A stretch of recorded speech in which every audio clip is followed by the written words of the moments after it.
उल्हासनगर येथील कॅम्प 5 परिसरात शनिवारी सायंकाळी गोळीबाराची धक्कादायक घटना घडली। कैलाश कॉलनी परिसरात झालेल्या या घटनेत 2 जणांचा मृत्यू झालाय तर 1 जण गंभीर जखमी झालाय। प्राथमिक माहितीनुसार जुन्या वादातून हा गोळीबार झाल्याची माहिती समोर येते। या घटनेत अनिल हरकेश चौहान आणि अमर हरकेश चौहान याचा मृत्यू झालाय तर अर्जुन चौहान हे गंभीर जखमी झाले। त्याच्यावर खासगी रुग्णालयात उपचार सुरू आहेत। घटनेची माहिती मिळताच हिल लाईन पोलीस ठाणे येथील अधिकारी घटनास्थळी दाखल झाले। पोलिसांनी परिसरात नाकाबंदी करून तपास सुरू केलाय। या घटनेमुळे परिसरात तणावाचं वातावरण निर्माण झालंय। कैलाश कॉलनी परिसरामध्ये गोळीबार झालाय, काय सगळी प्राथमिक माहिती आहे? उल्हासनगर झोन हद्दीतील हिल लाईन पोलीस स्टेशन अंतर्गत कैलाश कॉलनी परिसरात संध्याकाळी 8 वाजताच्या सुमाराची ही घटना आहे। यात एकूण 6 ते 8 आरोपित यांनी पूर्ववय उमनस्यातून गोळीबाराची घटना जी आहे ती घडलेली आहे। यामध्ये फायरिंग करण्यात आलेलं आहे। यात जवळपास 5 ते 6 राऊंड फायर झाल्याची प्राथमिक माहिती आहे। यातील जे जखमी आहेत त्या जखमींपैकी 2घांचा मृत्यू जो आहे तो आलेला आहे। सेंट्रल हॉस्पिटलमध्ये त्यांचा उपचार घेत असताना मृत्यू झालेला आहे। घटनास्थळी जवळपास आम्ही 4 तपास पथकं तैनात केलेली आहेत। ज्या आरोपींची माहिती आम्हाला मिळाली होती, नावं निष्पन्न झाली होती, त्यांना शोधण्यासाठी आमची 4 तपास पथकं जी आहेत ते रवाना झालेली आहे आणि पुढील कायदेशीर कारवाई जी आहे ते हिल लाईन पोलीस स्टेशन अंतर्गत तपास पथक जे आहे ते करत आहे। किती जणांचा मृत्यू झाला आणि नेमकं मारण्याचं कारण काय? यांचं जवळपास 2020 पासूनची एकमेकांबरोबर वाद होता आणि त्या वादातूनच 2020 साली पण एक अटेम्प्ट टू मर्डरचा गुन्हा दाखल झाला होता आणि त्यातून हा पुढचा वाद जो आहे तो आज झाला आणि आजची घटना घडलेली आहे। मृतक जे आहेत ते दोघं भाऊ आहेत का? हा, दोन्ही बंधू असल्याचं समजतंय आणि त्याबद्दल अधिक माहिती आम्ही घेत आहोत।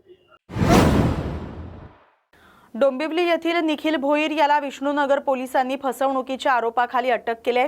15 कोटी रुपयांचे कर्ज मिळवून देण्याचं आमिष दाखवून एका नामांकित बिल्डरची लाखो रुपयांची फसवणूक केल्याचा आरोप त्याच्यावर आहे। पोलिसांच्या माहितीनुसार भोईर स्वतःला मोठा आर्थिक सल्लागार असल्याचं भासवत लोकांचा विश्वास संपादन करत होता। प्रभाव पाडण्यासाठी तो बाउन्सर आणि गँगमॅन सोबतही फिरत होता अशी माहिती समोर आली। बिल्डरकडून आगाऊ कमिशन घेतल्यानंतर त्यानं दिलेली 5 कोटी रुपयांचा धनादेश बाउन्स झाला। तपासात निखिल भोईर याच्या विरोधात यापूर्वी देखील अनेक फसवणुकीचे गुन्हे दाखल असल्याचं उघड झालंय। विष्णुनगर पोलीस ठाणे पुढील तपास करत आहेत। आणखी किती जणांची फसवणूक झाली याची माहिती घेतली जाते। फिर्यादी यांच्या तक्रारीवरून विष्णुनगर पोलीस ठाण्यात आर्थिक फसवणुकीचा गुन्हा नोंद झालेला आहे। सदर गुन्ह्यातील फिर्यादी यांना त्यांच्या व्यवसायासाठी कर्ज आवश्यक होतं आणि त्या शोधत होते।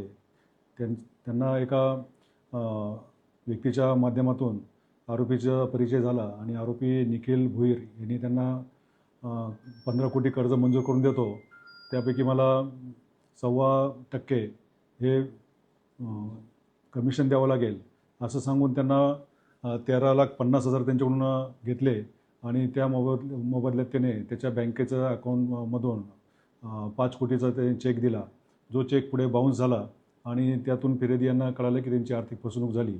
याचप्रमाणे सदर आरोपीने अन्य 2 व्यक्तींकडून पण असेच भूलथापा देऊन त्यांच्याकडून रकमा आगाऊ घेतलेले आणि त्यांना कुठलंही कर्ज उपलब्ध करून दिलेलं नाही। या आरोपीला आम्ही विष्णुनगर पोलिसांनी अटक केलेलं आहे आणि त्याला उद्या मान्य कोर्टात रिमांडसाठी हजर करत आहोत। आरोपीविरुद्ध यापूर्वी इतर 5 गुन्हे दाखल झाले असून त्यापैकी 3 गुन्हे हे आर्थिक फसवणुकीचे, अशाच प्रकारची आर्थिक फसवणूक त्याने केलेली आहे। नवी मुंबई इथं सीबूड्स वाहतूक शाखेच्या सतर्कतेमुळे एक मोठं प्रकरण उघडकीस आले। अक्षर सिग्नल परिसरात अपघातग्रस्त अवस्थेत आढळलेल्या कारमधून मोठ्या प्रमाणात अफू सदृश्य पदार्थ, पिस्तूल आणि संशयित केमिकल जप्त करण्यात आले। पहाटेच्या सुमारास डिवायडरला धडकलेली कार घटनास्थळी सापडली होती. चालक आणि इतर संशयित घटनास्थळावरून पसार झाले होते. तपासणी दरम्यान वाहनातून 10 ते 15 किलो अफू सदृश्य पदार्थ, एक पिस्तूल, 6 जिवंत काडतुसं आणि मोठ्या प्रमाणात संशयित केमिकल आढळले. सीवूड्स वाहतूक शाखा यांच्या पथकानं ही कारवाई करत मुद्देमाल ताब्यात घेतलाय. पुढील तपास संबंधित पोलीस ठाण्याकडे सोपवण्यात आलाय. फरार संशयितांचा शोध सुरू आहे. या बातमीसोबतच मुंबई बुलेटिनमध्ये आता इथेच थांबतोय. अशाच महत्त्वाच्या बातम्यांसाठी पाहत राहा न्यूज मराठी 24/7. नवा भारत, नवा विचार.